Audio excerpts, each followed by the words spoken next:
आं मनिन्द्र महिलारि नोंथांमोनखौ महिलारि wide angle चेनेलाव बरायबाय आं दा दङ नै नगावआव नोंथांमोना खोनाबोबाय थानाय बा नुबोबाय थानाय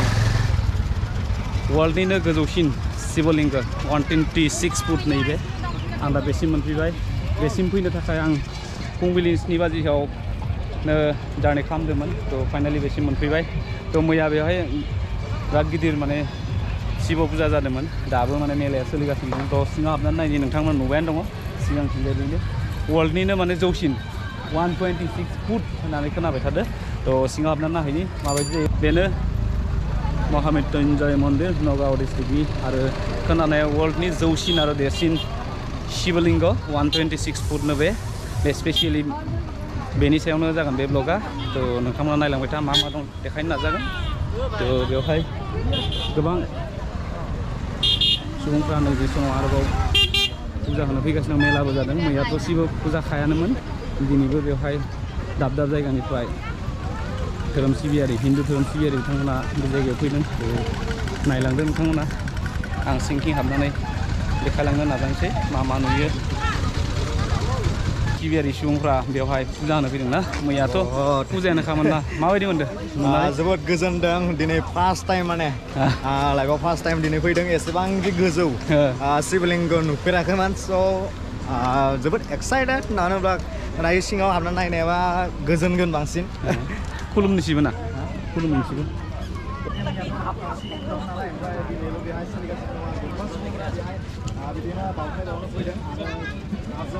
बे जाहैबाय हाबलांनाय मेन गेट जों सिंथिं हाबनि बेवहाय गोबां धोरोमारि सुबुंफोरा बेवहाय नैबे समाव फुजा होगासिनो दङ मैयाथ' शिवरात्रि थांखाबाय अब्ला दिनैनि नुथायखौ नुनानै आन्दाज खालामनो हायो मैया बेसेबां सुबुंफोर बेवहाय गेदेर आरिं जादोंमोन थ' सिङाव हाबनि ओमफ्राय नोंथांमोना देखायनि साराउन्डिंखौ माबायदि नुयो माने सिङाव नायना लालाय नोंथांमोना ओइनो केमेरायाव नाय फ्रेन्ड्स दायो जोङो माने थ' हिन्दु धोरोमारि नेमखान्थि मथै आं मिन्थिनायाव मोनसे मन्दिरखौ फार्स्ट गिदिंगोन थ' बेनिफ्राय स्टार्ट खालामना जों राउन्ड मोनथाम गिदिंगोन राउन्ड मोनथाम गिदिंनाय बादिनो नोंथांमोननोबो दिन्थिलांगोन स' सान्दुङा उल्था बेनिखायनो बिराद खस्थ' मोजाङै मानो हाया रिफ्लेक्सन जाबाय दङ थ' नायलांबाय था बेसेबां सुबुंफ्रा बेवहाय बेरायनो फैदों नाय वाव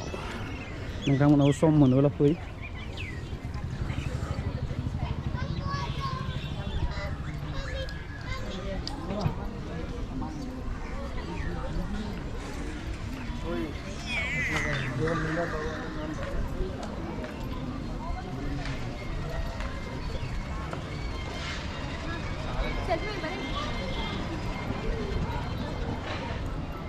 बेवहाय माने जिरायनो हानायबो आरोना बेफोर सिरिनि जिं जिं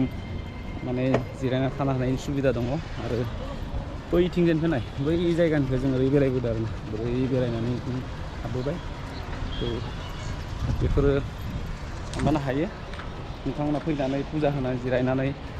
थानो हायो जायगायाथ' गुवार खुला बैहाय फट' सेसन बै जायगाया फट' सोलिगासिनो दं सान्दुङा बिराद रिफ्लेक्ट जादों आरो खेबसे नायबावलाय नुस'जोबलाया ड्रन जोबा बिराद मोजां जागौमोन ना बंसा ड्रन शट जानांगौमोन गोजौनिफ्राय मोजां नायनो हागौमोन आरो नोंथांमोना दाबो नायलांसं माबायदि वर्ल्डनि बुहुमनिनो देरसिन जौसिन शिवलिंग बेयो आसरित ना सानथाङाव नायलाय थ' जोंना फुरा पाकसे जानोसै बेनिफ्राय बे भितर सिङाव केमेरा एलाव गैया ओंखायनो सिंनि नुथायखौ नोंथांमोननो देखायनो हानाय नंला सिङाव केमेरा एलाव नङानो जानो हागौ सिकिउरिटि रिजननि थाखाय मानो होनब्ला मिथिखादों नोंथांमोना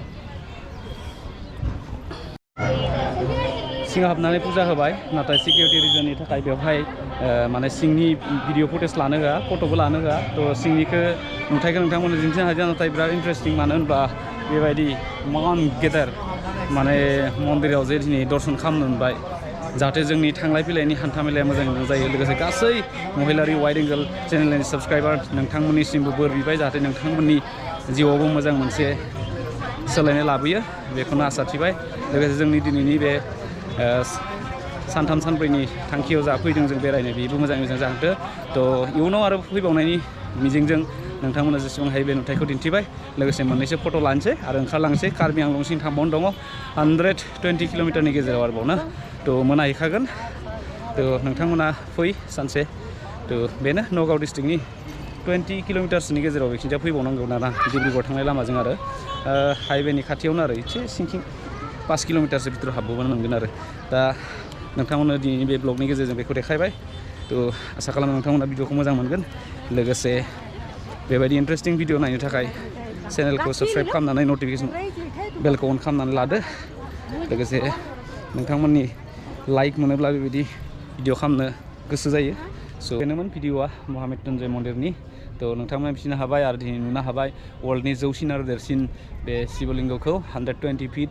गोजौनो बियो आरो देरसिन नाथाय खोनानो मोन्दों थांनाय जोंनि बे आसामाव गिदिरथार मोनसे बांग्रिं मावदोंमोन बेवहाय एसे गावदोंनो शिवलिंगआ आरो नुनोबो मोन्दों मेगनजों बै साइडखिजा सिनबो नुदों थ' थारैनो बुंनाय खोथाया नंमारगौ थ' दिनै नुबाय थ' भिडिअखौ नायना माबायदि मोजां मोनखो ना मोनदिया कमेन्टनि गेजेरजों बुंहरदो आरो जा बिथांमोना अलरेडि बेवहाय फैखाबाय कमेन्ट खालाम नोंथांमोना माबायदि मोनदो थ' मैया शिवरात्रि थांखांबाय दिनै जों नेक्स्ट डेआव फैदों अब्लाबो ओरैनो फुजा नङाब्लाबो बेवहाय गोबां धोरोम सिबियारि बिथांमोना फैखाबाय थायोनो थ' दिनैथ' आरो फुजायानो मथा मथि दं खालामजोबबावो थ' ओंखारलांसै आसा खालामो नोंथांमोना भिडिअखौ नायना मोजां मोनबाय थ' गुबुन मोनसे ब्लग भिडिअ थाबैनो लोगो मोननायनि आसथिजों दिनै महा मृत्युंजय मन्दिरनिफ्राय बे भिडिअखौ बेखिनियाव फोजोबबाय फ्रम नगाव डिस्ट्रिक्ट थ' गुबुन मोनसे ब्लगाव थाबैनो लोगो मोनसिगोन दे गोजोन्थों अब्ला ना